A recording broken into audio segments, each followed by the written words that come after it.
안녕하세요. 지역 MBC 공동기획 자치분권대학 특강 자치분권으로 꿈꾸다의 진행을 맡은 저는 아나운서 손정은입니다. 반갑습니다. 네, 오늘 그 세 번째 시간인데요. 지난 시간들을 통해서 우리는 주민자치는 풀뿌리 민주주의의 근간이고 또 지역 공동체 회복이란 과제를 지혜롭게 해결할 수 있는 핵심 키워드다라는 답을 얻었거든요. 그래서 이번 시간은요, 좀 더 나아가 보도록 하겠습니다. 지방 분권으로 우리의 어떤 미래를 그려볼 수 있을지 가천대학교 행정학과 소진광 교수님을 모시고 이야기 나눠보도록 하겠습니다. 여러분 박수 부탁드립니다. 안녕하세요. 반갑습니다. 오늘 이야기 주제가요, 지방 분권이 우리를 행복하게 할까인데요. 오늘 이 시간에 이 답을 얻을 수 있을지도 모르겠습니다. 교수님, 지방 분권으로 과연 우리가 어떤 꿈을 꾸고 또 어떻게 행복할 수 있을까요? 예, 답부터 말씀드리면 우선 지방 분권이 우리를 행복하게 합니다. 그리고 우리가 늘상 이제 꿈을 꾸지만은 여러 꿈이 많이 있지 않겠어요? 뭐 황당무계한 꿈도 꿀 수 있고 우리 일상 주변에 관한 꿈도 꿀 수 있는데 지방 분권을 하게 되면 우리의 일상에 관한 그리고 우리가 보다 더 행복해질 수 있는 그런 꿈을 만들 수 있고 보다 더 그 꿈을 실현하기가 쉽다는 말씀을 오늘 드리러 나왔습니다. 아, 그렇군요. 일상에 적용되는 지방 분권 굉장히 기대가 되는데요. 그러면 지방 분권으로 꿈을 꾸려면 지방 분권의 핵심부터 먼저 알아봐야 되겠죠? 오늘 교수님을 통해서 심도 있는 이야기를 들어보도록 하겠습니다. 잘 부탁드립니다. 네. 말씀드렸듯이 지방 분권은 우리를 행복하게 합니다. 그럼 어떻게 행복하게 할까요? 우리가 행복을 이야기할 때 늘상 자기 욕망과 관련해서 생각하기 마련이죠. 모두가 다 욕망은 꿈이라는 표현으로 지금 현실과 동떨어진 약간 차이가 있는 그런 상태를 바라는 거겠죠. 그걸 바란다는 이야기는 그게 실현이 되면은 지금보다는 더 행복할 것이다 라는 기대감 때문에 하지 않겠습니까?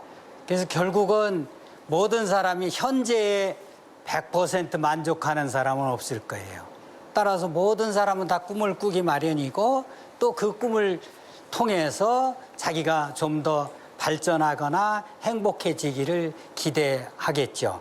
돈 많이 버는 꿈, 이를테면은 또 자녀가 건강하고 가족이 건강한 꿈, 다 이런 것 등이 우리가 바라는 소망이고 우리 안에 잠겨져 있는 우리의 욕망이기도 할 겁니다. 자, 그렇다면은 여러분들 똑같은 사람이 서울에 살면서 자기가 바라는 바를 실현할 수 있는 그 수단하고 또 저 오지에 살면서 자기가 바라는 바를 성취할 수 있는 그런 정도하고 또 이를테면 저 우리나라가 아니라 다른 나라에 가서 살면서 자기가 바라는 바를 실현할 수 있는 정도는 다 다르겠죠. 그렇죠?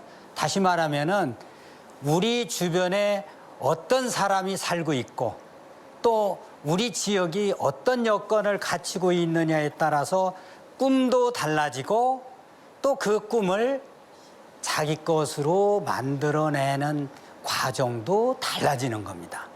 결국 개인의 꿈으로 끝나는 것이 아니라 더불어 잘 살기 위한 그런 우리 마을, 우리 지역사회, 우리 고장과 관련한 그러한 꿈이 보다 현실적으로 우리를 행복하게 해줄 수 있는 그런 꿈들이 되겠죠. 또 따라서 그런 꿈을 꾸고 실현하기 위해서는 내가 어떤 상황에 처해 있고 우리 지역이 어떤 조건을 갖추고 있느냐에 따라서 자기 것으로 만드는 정도는 다 다를 겁니다. 따라서 오늘 이야기는 더불어 잘 사는 그런 꿈에 관한 이야기입니다. 자, 그렇다면은 지방자치가 무엇인지를 알아야 되겠죠. 자, 지방자치는요, 흔히 국가를 구성하는 3요소로 국민, 영토, 주권을 들죠. 지방자치의 3요소도 마찬가지로 견주어서 이야기를 해볼 수 있을 겁니다. 우선 지방자치가 이루어지기 위해서는 주민이 있어야 돼요. 그리고 그 주민이 살아가는 생활터전, 일정한 범위의 공간이라는 그런 고장, 장소적인 특성이 있어야 되겠죠. 그리고 또 그러한 주민들이 자기가 살고 있는 생활터전을 스스로 가꾸고 또 스스로 그 안에서 꿈을 일구고 자신들의 꿈을 실현할 수 있는 그런 논리, 그게 뭐겠습니까? 자치권이죠.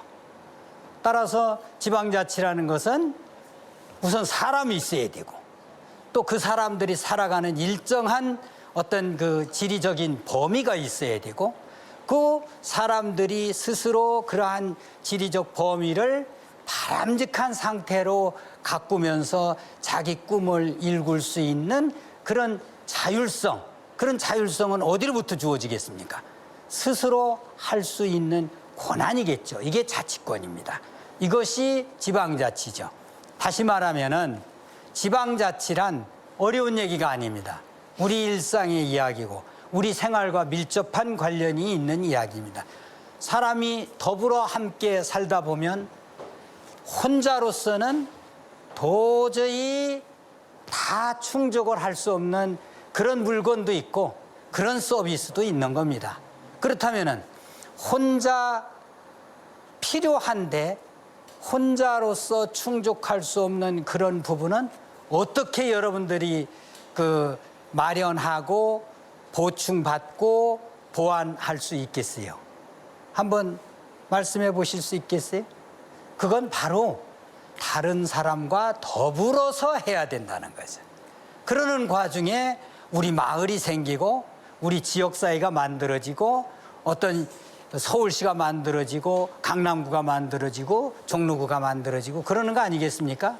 이와 같이 지방자치란 개인이 살아가면서 필요한 모든 재화와 서비스를 혼자 다 충족시킬 수 없으니까 남과 더불어 살면서 자기가 필요한 것을 누군가로부터 보충받는 그런 일상에 관한 이야기입니다. 자, 그렇다면은 지방자치란 여러분들이 속해 있는 주민으로서의 주도권과 주인의식이 강하겠죠. 여러분들 대통령을 만나서 인사를 나눌 수 있는 기회가 더 소중할까요? 아니면 여러분 이웃과 만나서 일상 살아가면서 느끼는 문제를 허심탄회하게 이야기하면서 자신이 부족했던 것을 채울 때가 더 보람이 있을까요? 흔히 대통령과 만나서 인사 나누면 대단한 기회로 생각하고 고귀하게 생각하죠. 고귀하고 대단한 기회는 맞습니다. 여러분이 절실히 필요한 것은 이웃과 함께 만나서 논의하면서 보완하고 해결하는 것이 더 큰 만족감으로 아마 와닿을 겁니다. 따라서 지방분권은 여러분이 속해 있는 주민으로서의 주도권과 주인의식을 찾아가는 방법이고 또 그러한 것을 찾기 위해서 여러분이 속해 있는 가장 작은 단위의 지방자치단체가 자율적으로 지역 문제를 찾아내고 그런 지역 문제를 해결하거나 완화하거나 극복하는 방법들을 여러분과 함께 논의하고 또 여러분들이 필요한 것이 무엇인지를 그러한 방향으로 맞춰서 지방자치단체를 운영하는 것이지요. 따라서 여러분들의 자율성, 여러분들의 주인의식, 여러분들의 주도권을 찾는 일이 지방분권인 것입니다. 따라서 왜 그럼 지방분권을 해야 되느냐 하는 질문이 있을 수가 있겠죠. 지방분권은 말씀드린 대로 여러분들의 그 주인의식과 주도권을 찾는 방식이기 때문에 결국 민주주의 원리하고도 대단히 관계가 깊습니다. 자유라는 것은 개인으로부터 출발하는 거지 어떤 집단의 자유, 국가의 자유는 차후의 이야기인데 그런 맥락에서 보게 되면은 전체 국가라든가 어떤 전체 집단의 틀을 우선하는 사회주의는 실천력이 떨어질 수밖에 없는 거죠. 결국 민주주의 하에서 개인의 자유가 우선이다 보면은 개인은 전체를 위해서 희생을 강요할 수 없는 것입니다. 따라서 자유는 개인의 존재 이유에 해당하는 거예요. 여러분 중에서 국가를 위해서 이 자리에서 돌아가셔야 되겠습니다. 아니면 죽어야 되겠습니다. 하면 수긍할 분이 있겠어요? 이게 자연스러운 원리입니다. 결국 개별 인간을 존중함으로 인해서 그 개별 인간이 충족할 수 없는 재화나 서비스를 누군가로부터 보충받기 위해서 우리는 집단을 만들고 계모임도 하는 거고 지역사회를 꾸려가고 마을이라는 공동체를 인식하고 그러는 거 아니겠습니까? 지방자치란 이와 같이 자연스러운 거고 또 여러분은 국민이기 전에 주민이어야 됐었던 거고 따라서 그러한 자연스러운 논리를 강화하는 것이 지방분권이건데 왜 지방분권이 안 되느냐 하면은 이건 참으로 이상한 일이죠. 그렇죠? 자, 그런데 문제는 여기서부터 출발합니다. 누구나 우리는 자유를 만끽하고 싶죠. 내 자유를 남보다 더 누리고 싶고 또 내가 하고 싶은 것은 다 하고 싶지 않아요? 그런데 그렇게 자유를 만끽하고 싶어하는 과정에서 개인의 자유는 다른 사람의 자유와 상호 충돌하겠죠. 그렇죠? 그러면은 그런 순간 여러분들은 어떤 생각을 합니까? 서로 충돌하는 사람끼리 해결하면 되지 뭐. 이렇게 생각하기가 쉽잖아요.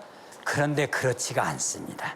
여러분들 한번 예를 들어볼게요. 어떤 길이 나 있는데 그 길을 가다가 두 사람이 서로 마주쳤어요. 서로 양보를 안 하려고 그래. 자신의 욕망을 우선 충족하기 위한 사람들끼리의 자유가 이제 발로되는 거겠죠. 그랬을 때, 자, 그러지 말고 그러면은 이 길목을 우리 둘만 통행하도록 앞으로 우리끼리 해결하고 그 다른 사람은 절대 범접하지 못하도록 하자라고 담합을 했다고 해봅시다. 그 길은 누군가 불특정 다수의 누군가도 지나갈 수 있는 길이에요. 따라서 처음 서로의 자유가 충돌한 이해 당사자끼리만 그런 문제를 해결하게 되면은 독점이 나타나고 담합이 나타나서 결국 불특정 다른 사람들의 자유를 무단히 제약할 수가 있는 거죠. 따라서 그런 부분은 이해 당사자끼리만 해결하게 하는 것이 아니라 제3자 해결 방식을 택한 겁니다. 제3자 해결 방식의 대표적인 장치가 정부인 거죠. 따라서 정부는 우선 당장 그 길목에서 충돌한 두 사람의 이익만 생각하는 것이 아니라 누구라도 어떤 목적을 위해서 그 길목을 지날 수 있는 사람의 권리나 자유까지도 보장해 줘야 되는 그런 의무를 타고난 겁니다. 자, 여기서부터가 조금 이제 지방자치를 이해하는, 또 지방자치가 국가를 방해하는 것이 아니라 오히려 국가를 도와주는 것이다. 국가가 잘 작동하기 위해서 지방자치가 필요하다는 논리가 여기서부터 나타나는 거죠. 여러분, 자유 좋아하시죠? 평등 무조건 좋아하십니까? 아마 무조건 평등을 좋아하시는 분들은 나중에 설명을 드리면은 아, 그건 아닙니다 라고 대답하실 분들이 많을 겁니다. 파괴 좋아하시죠? 예. 이와 같이 민주주의를 작동하는 데 필요한 세 가지 요소로 자유, 평등, 파괴를 들죠. 그런데 이 세 개가 이 세 가지 자유평등 파괴는 전혀 다른 방향으로 작동하는 것입니다. 이를테면 이런 거죠. 자유란 자기 중심으로부터 밖으로 발산하는 경향을 가지고 있는 거예요. 그러다 보니까 다른 사람의 자유와 충돌하게 됐죠. 그러면 그 충돌을 공익을 위해서 불특정 다수의 많은 사람들의 공동이익을 위해서 방지를 해야 되는데 어떤 기준으로 방지를 해야 되겠습니까? 자, 여기에 계신 여러분들끼리 모든 자유를 전부 합해봐요. 합하고 여러분 수만큼으로 그 자유 전체 합한 것을 딱 나누면은 무엇이 나올까요? 그게 바로 평등입니다. 따라서 누구도 전체 집단의 어떤 이 존재 이유에 해당하는 평등을 기꺼이 받아들일 사람은 없습니다, 사실은. 내 자유를 많이 신장하고 싶지 내 자유의 일부를 할애해서 다른 사람을 위해서 써야 된다고 기꺼이 말할 사람은 사실 적거든요.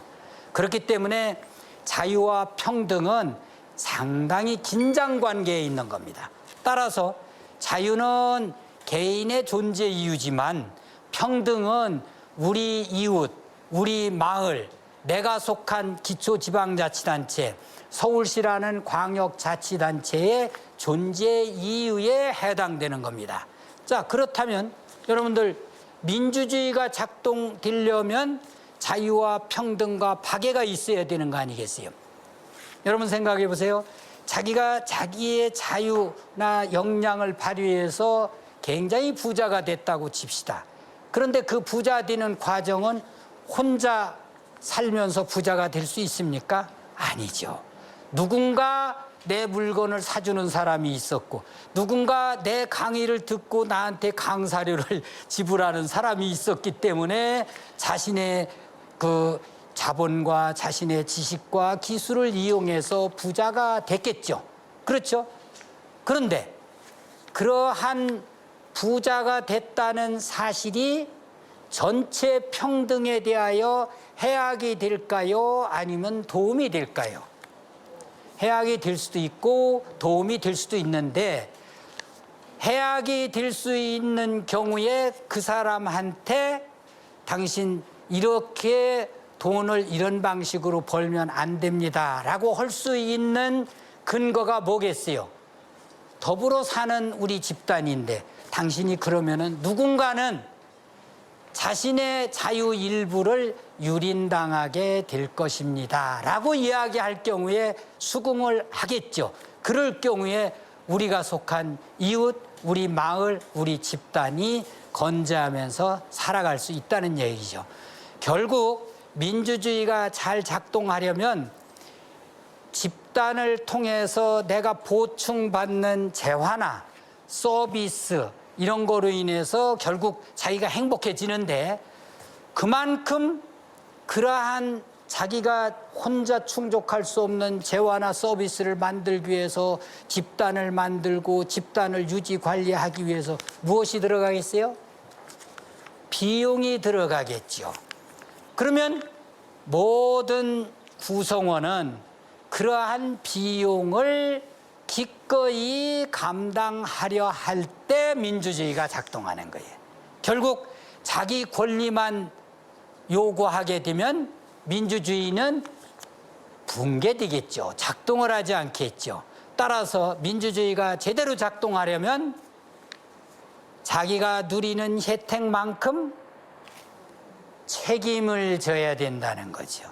그런데 그러한 민주주의로부터 결국은 민주주의가 작동하는 것은 개인과 집단과 또 지역사회, 지방자치단체, 국가를 만들어서 혼자로서 충족할 수 없는 재화 서비스를 얻는 것이 결국은 민주주의 원리인데 그러한 원리로부터 자기가 혜택만 있고 그에 상응한 책임을 지지 않는다면, 즉 비용을 부담하려 하지 않는다면은 우리는 더 이상 행복해질 수 없는 그런 상황에 처하게 될 것입니다. 따라서 그러한 주인의식, 주도권 이런 것을 가장 잘 가꾸고 유지할 수 있는 방법이 지방자치고 그걸 강화시키는 것이 지방분권이란 얘기죠. 결국 그런 지방자치와 지방분권이 잘 된다 하더라도 우리 주변에서 잘 작동이 된다 하더라도 내가 행복하지 않으면은 그러한 지방자치나 지방분권을 계속 옹호할 사람은 없겠죠.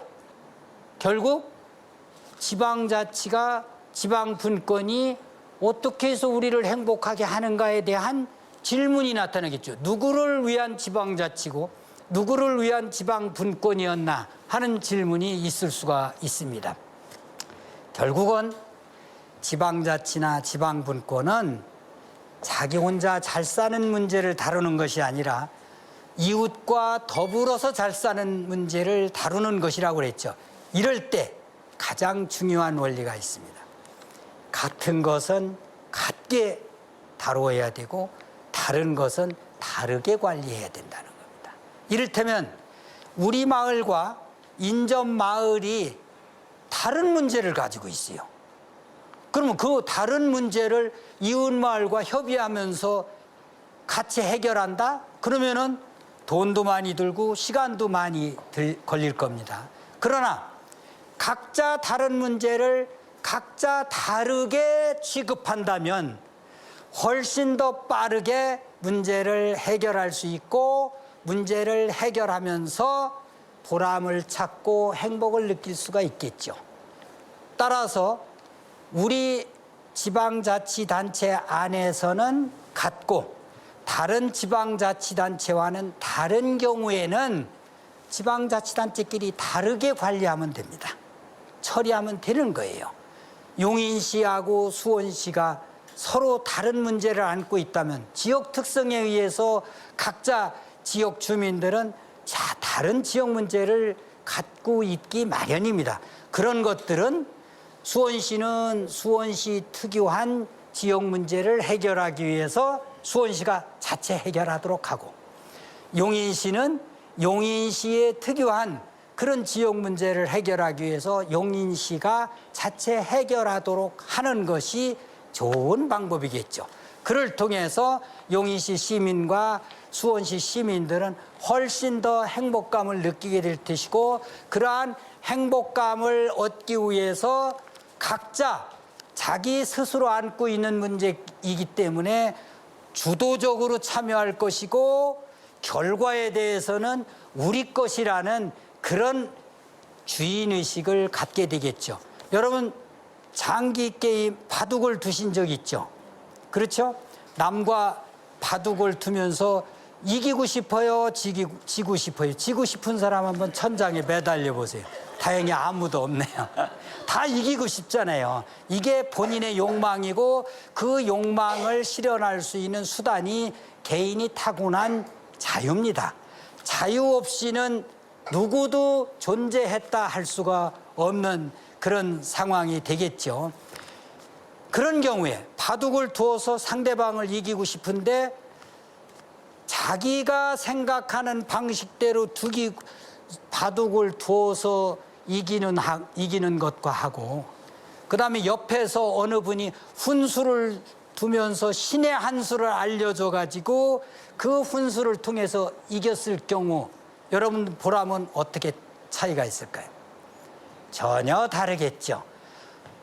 훈수를 통해서 신의 한 수를 얻어서 이겼다면은 이겨도 좀 찜찜하지 않겠어요?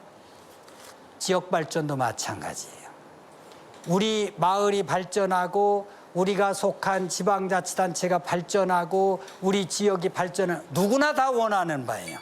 그를 통해서 개인의 행복감은 혼자 이만큼 행복감을 누리는 것보다 우리 마을이나 대한민국 국가가 이만큼 발전하게 되면은 이만큼 반석위에서 자기의 행복감이 더하게 되는 겁니다. 결국은 우리를 둘러싼 집단이나 사회의 발전을 통해서 그 집단이나 사회의 몫만큼 더 추가적인 개인의 행복감을 느끼게 되는 거죠. 이와 같이 더불어 잘 산다는 것은 나의 행복을 할애해서 남한테 주는 것이 아니라 나의 행복의 기반을 그만큼 더 반석을 올려놓는 것에 해당된다는 뜻이지요. 결국 지역 발전이 지방 분권을 통해서 얻을 수 있는 효과라는 것을 여러분들이 이해하셨을 겁니다. 그런데 지역 발전이 그렇게 쉬운 얘기가 아니에요. 개인의 발전도 각자 생각하는 거에 따라서 가치관에 따라서 다 다를진데 더불어 함께 집단을 이루면서 살아가는 과정에서 더불어 잘 산다는 것이 그렇게 쉬운 용어는 아니겠죠. 따라서 이러한 지역 발전을 어떤 각도에서 어떤 관점에서 바라보느냐가 굉장히 중요합니다. 그런데 이제 이때까지 지역 발전을 보는 관점이 많이 변천되고 있고 20세기, 21세기에 들어서 급변했다고 해도 과언이 아닙니다. 종래 우리는 돈만 많으면 행복한 줄 알았어요. 그렇죠? 돈만 많으면 일단 행복해요, 안 해요? 일단은 행복하죠. 그렇죠? 일단은 행복합니다. 돈 많으면 좋아요, 돈이 적으면 좋아요? 왜 많은 게 좋을까요? 정답입니다.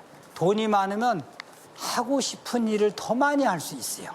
이와 같이 돈이 많다는 것은 내 자유를 활용해서 선택할 수 있는 폭이 넓어지는 겁니다. 그렇죠? 선택의 폭이 넓으면 그만큼 발전한 거예요. 그렇죠? 돈은 수단이죠. 그렇죠? 돈을 쓰면서 자기가 요구하는 것을 실현하고 실천하고 하면서 보람을 느껴서 행복감을 느끼는 거 아니겠어요? 이런 과정에서 지역 발전, 더불어 잘 사는 지역 발전을 보는 관점이 종래에는 돈이라든가 좋은 집, 좋은 공원 이런 등등으로 아주 물리적인 거잖아요. 이건 물리적인 척도에서 그러다 보니까 이웃과 사이가 안 좋다 이런 문제도 새로운 그 행복감에 굉장히 중요한 면, 오히려 아마 돈 100만 원 없더라도 이웃과 사이가 좋았으면 좋겠네 하는 분도 계실 정도로.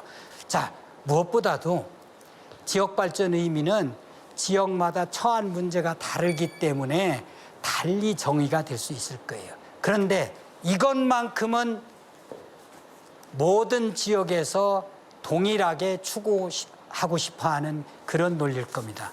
자, 아까 말씀드린 대로 자본이라든가 지식이라든가 기술이라든가 정보 이런 것 등등은요 실제 따지고 보면 가진 자에게 아부하도록 설계되어 있는 거예요. 내가 가지고 있는 돈이 나를 위한 것이 아니라 남을 위해서만 쓰이더라 이런 경우 보셨어요? 내가 가지고 있는 지식이 남을 위해서만 쓰이더라. 가끔 저 같은 직업을 가지고 있는 사람은 그럴 수도 있어요. 그런데 내가 가지고 있는 기술이 고급 기술이 아니면 내가 가지고 있는 고급 정보가 나보다는 우선 다른 사람을 위해서 쓰이더라 이런 경우 못 보셨죠? 이와 같이 자기 그 소유자에게 유리하도록 설계되어 있는 것이 이제 그런 권력이라든가 자본이라든가 지식이라든가 기술이라든가 이런 것들인데 그런데 이게 수단이라는 거죠.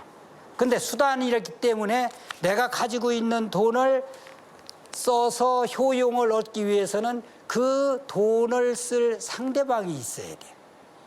따라서 돈을 100만 원 가지고 있는 사람이나 1억 원 가지고 있는 사람이나 상대방에 따라서 1억 원 가치와 100만 원 가치가 결정된다는 겁니다.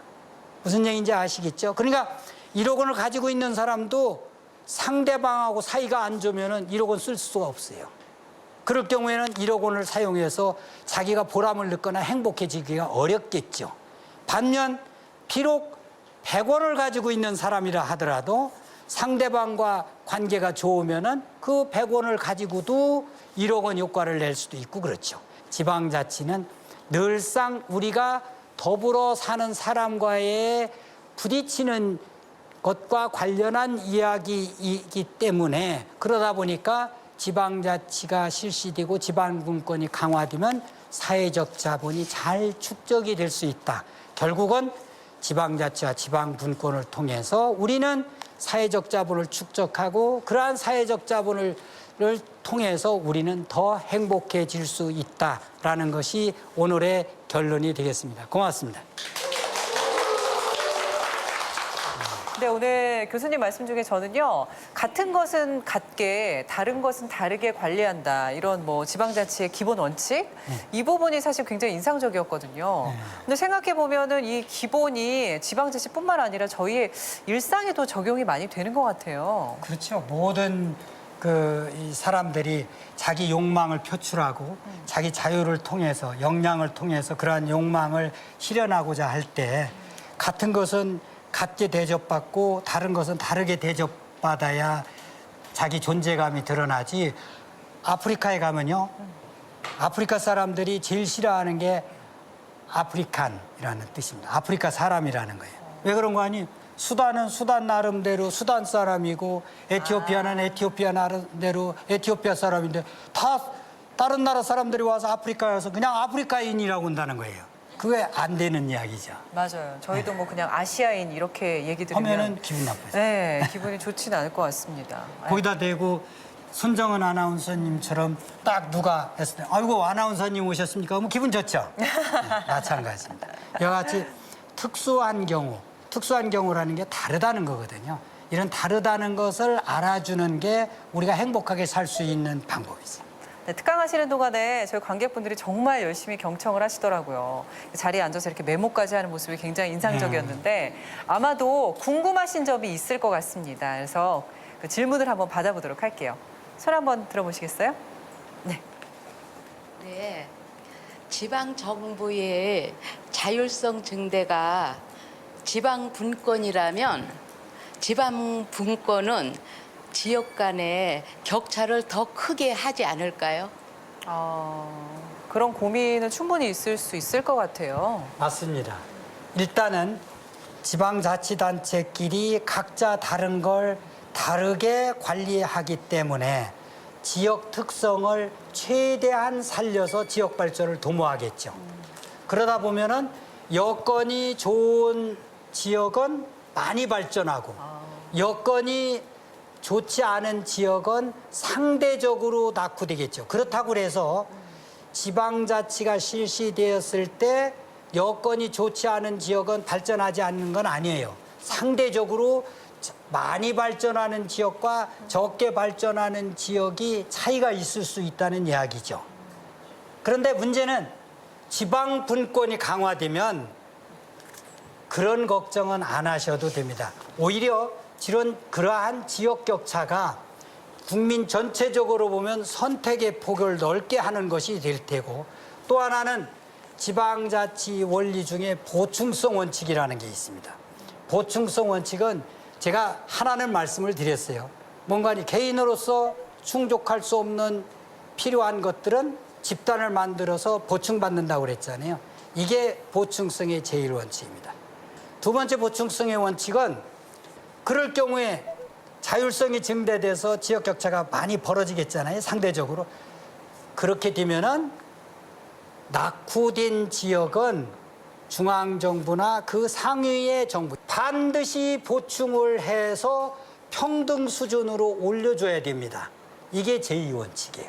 세 번째는 상위 정부나 상위 집단이나 사회 국가가 낙후된 지역을 보충해 줄 때 부족한 부분만 보충해 준다는 거죠.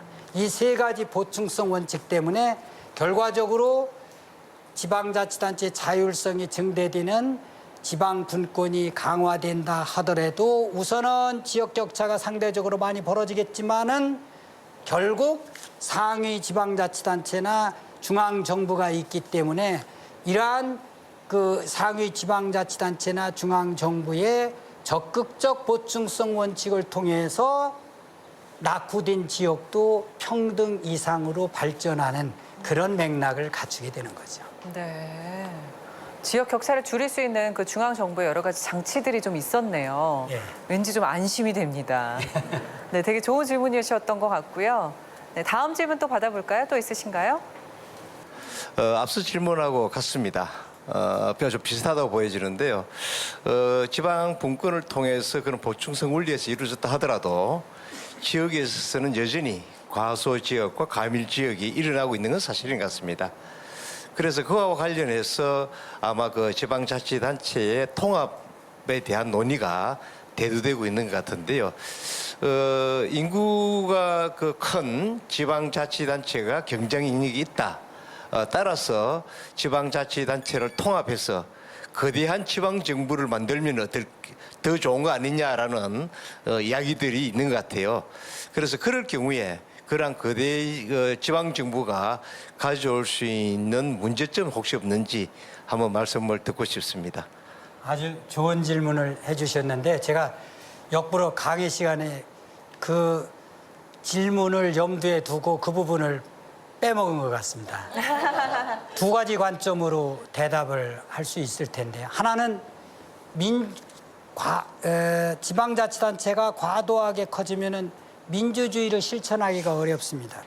지방자치는 우리 일상에 관한 이야기를 다루어야 모든 구성원 각자가 주도권과 주인의식을 갖게 되는 겁니다. 그런데 이걸 과도하게 큰 지방자치단체로 만들게 되면은 각자 주민들이 상대방 입장을 고려해서 자기가 어떻게 처신해야 되는지를 가늠하기도 어렵고 또 자기가 어떤 주도권을 행사해야 되는지에 대한 감을 잡기도 어렵고 또 결과적으로 나타나는 것이 내가 해서 나타난 것이라는 그런 주인의식을 갖기도 어렵죠. 그런 맥락이 하나 있고요.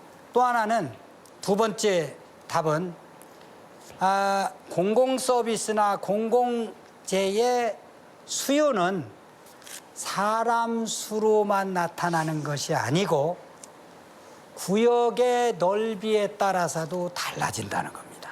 이를테면 이런 거죠. 소방서를 한번 예를 들어봅시다. 소방서를 크게 만들면 규모의 경제가 있을 수가 있겠죠. 그렇다고 지방자치단체 서너 개를 합해서 하나의 지방자치단체로 만들고 중앙에다가 소방서를 대규모로 하나 만들어 놨다고 봅시다. 어디서 불 났다는 신고가 들어왔어요. 그러면 가는 도중에 골든타임이 이미 지나버리는 그런 경우도 있어요. 따라서 인구가 과소해지더라도 기초지방자치단체는 통합할 것이 아니라 같이 할 수 있는 것은 연대해서 해결하고 각자 해야 되는 것은 각자 해결하는 것이 올바른 방법이 되리라고 생각을 합니다. 고맙습니다. 그러면 또 다른 질문 있으신가요? 네. 질문 받아보겠습니다. 강의 너무 잘 들었습니다. 네, 민주주의의 주인인 주민의 한 사람으로서 주인의 입장으로 한번 질문을 드리도록 하겠습니다. 중앙정부나 광역지방자치단체에서 이제 그 현저하게 낙후된 그 기초지방자치단체를 지원하는 방식은 어떻게 생각하고 계시는지? 예, 상위 지방자치단체나 예를 들면은 어떤 종로구 입장에서 보면은 서울시는 상위 지방자치단체가 되겠죠. 그다음에 또 서울시 입장에서는 국가가 하나의 또 상위 집단이 되는 것 아니겠어요? 이럴 경우에 상대적으로 낙후된 지역, 그것은 이제 밑에서 가장 낙후된 지역으로부터 올라오면서 어느 범위를 보충해 줄까를 정하는 것이 이제 관건이 되겠지만은 그것은 주민 합의, 우리 국가 단위에서 보면은 국회에서 결정할 일이고 또 서울시 같으면은 서울시 의회에서 결정할 일이겠습니다만은 요 부분을 끌어올리는 방법에는 여러 가지가 있겠죠. 어떤 재정적인 특별 보조금을 준다라든가 교부세를 늘려서 처리할 수 있는 역량을 키워준다라든가 하는 방법도 있을 테고 또 다른 방법은 상위 지방자치단체나 국가가 직접 그 주민들이 살기 편한 그런 시설들을 마련해주는 그런 방법도 있을 수가 있습니다. 예. 여러 가지 방식으로 지원을 할 수가 있군요. 네. 혹시 또 다른 질문 있으신가요? 네. 오늘 교수님께서 지방분권이 과연 우리에게 행복을 줄 것인가라는 다소 추상적인 주제를 가지고 오늘 강의가 이루어진 것 같아요. 그런데 지금 이제 가장 지방자치에 있어서의 문제점을 제가 말씀드리고 싶다는 것은 앞에서 여러분들이 이제 그 화두가 되었던 서울시만 해도 25개의 자치단체가 있습니다. 그 자치단체 간의 재정의 불균형의 문제가 아주 심각해요. 그리고 또 하나의 문제는 뭐냐면 각 지자체의 장들이 선출직이다 보니까 공무원 수를 쓸데없이 계속 증원하고 있습니다. 그러면 공무원 수의 증원은 어떻게 이어지냐면요. 결국은 그 부담은 주민들한테 돌아갑니다. 어떤 식으로든 예산을 만들기 위해서는 세금이 계속 징수가 제고되고 있고요. 그것으로 인해서 재정 자립도가 취약한 지역의 주민들은 더욱더 불행해지는 거죠. 행복해지는 것이 아니라. 그래서 결국은 서초, 강남 이렇게 소위 말하는 강남 3구에 살고 있는 사람들과 취약한 지역에 살고 있는 사람들이 아까 교수님 말씀이 보충의 원칙에 의해서 잘 되고 있다. 아닙니다. 그것은 현실과 너무나 거리가 먼 것이고요. 실질적으로 중앙정부에서 이 문제를 개입해서 교부금 형식으로서 지방 재정 자립도의 그런 어떤 평균치를 만들어내야 된다고 생각하거든요. 근데 이런 부분에 대한 어떤 솔루션이 무엇인지 답변을 해주셨으면 하는 바람입니다. 이상입니다. 그런 경우에도 지방 분권이 즉 지방자치단체의 자율성이 강화되는 게 하나의 해법입니다. 자, 지금부터 그 이유를 말씀드릴게요. 집행기관에서 자기 다음 선거 때 표를 얻기 위한 전략적으로 공공재를 과잉 공급하는 경우가 많습니다. 지금 그런 경우를 지적하셨는데 그 경우는 왜 나타났을까요? 지방의회가 견제 기능을 충실히 하지 않았거나, 그렇죠? 그 다음에 주민들이 그만큼 주인의식과 주도권을 쥐고 있지 않았기 때문에 그런 결과가 나타나겠죠. 다시 말하면 주민들이 필요 없는 공공재를 거부할 수 있는 그런 목소리를 높였다면은 구청장이 다음 선거를 위해서 아무거나 많이 공공재를 생산해서 전달하려고 하겠습니까? 결국 지방 분권이 강화되면 지역 주민들의 주도권과 주인의식이 강화될 테고 또 지방의회가 의사결정하는 부분이 늘어날 테고 그러한 지방의회 기능 강화를 통해서 집행기관을 견제하고 또 그러한 가운데 주민 참여가 촉발돼서 필요 없는 것을 거부할 수 있는 그러한 주민들이 다음 선거에서 심판하는 그런 기회로 순환고리가 이어진다면은 그런 경우는 일어나지 않겠죠.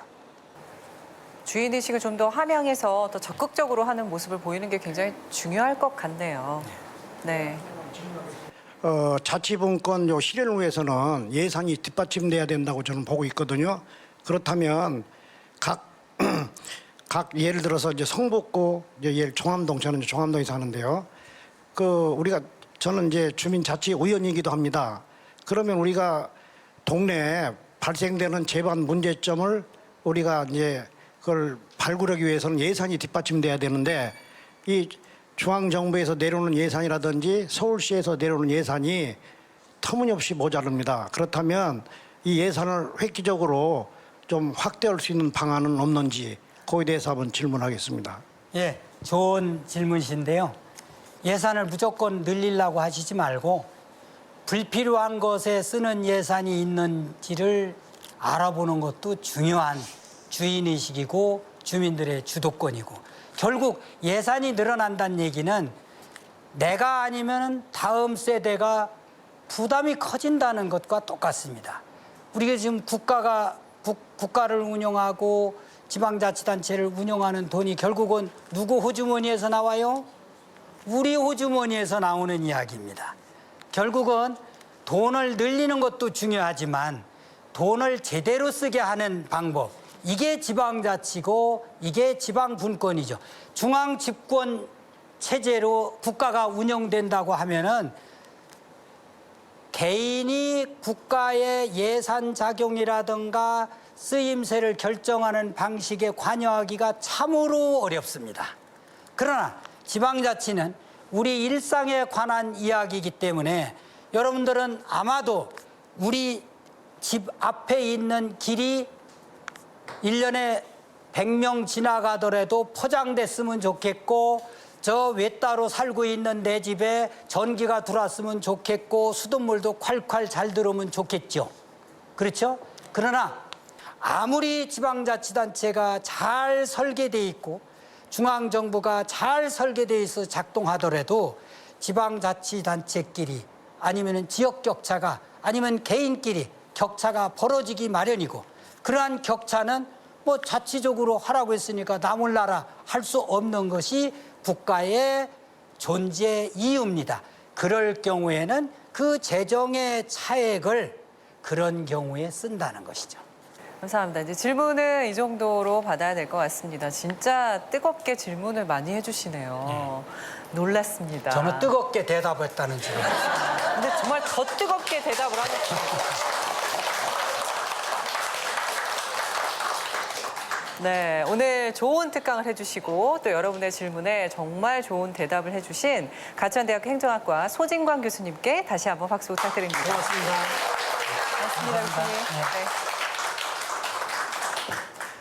네, 상생 없인 자치분권도 실현될 수가 없죠. 지방자치가 주민들의 주도권과 또 주인의식을 높이는 아주 효율적인 장치라는 거에 오늘 굉장히 공감을 많이 했습니다. 오늘 이 시간이요, 여러분의 삶을 바꾸고 또 지방자치의 디딤돌이 되는 시간이 되어서 여러분의 삶이 좀 더 풍요로워질 수 있었으면, 그리고 오늘 이 시간이 여러분에게 굉장히 뜻깊은 시간이 되었으면 하는 바람을 가져봅니다. 자, 오늘 지방분권이 우리를 행복하게 할까는 여기서 마무리하겠습니다. 함께해 주신 여러분 고맙습니다.